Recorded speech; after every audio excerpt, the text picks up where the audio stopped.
2006 मसीहा जनवरी 2 तारिख दिन बीजेडी बीजेपी सरकार द्वारा हत्या करा फल कलिंगनगर ठारे निरीह आदिवासी माने निहत होइथिले। सेमानक स्मृति उद्देश्य आज रायरंगपुर टाउन कांग्रेस आनुकूल जिला साधारण संपादक हरिचरण साहू नेतृत्व में स्थानीय बजार महात्मा गांधी शिशु उद्यान ठारे 2 मिनिट नीरव प्रार्थना करा जायथिला।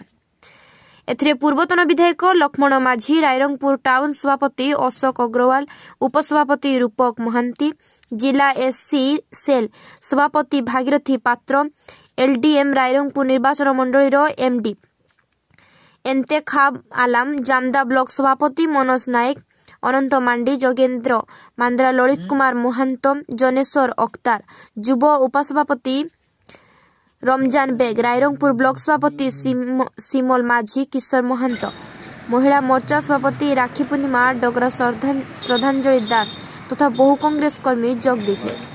रायरंगपुर श्यामानंद परिणाम रिपोर्ट, स्वस्तिक रिपोर्टर।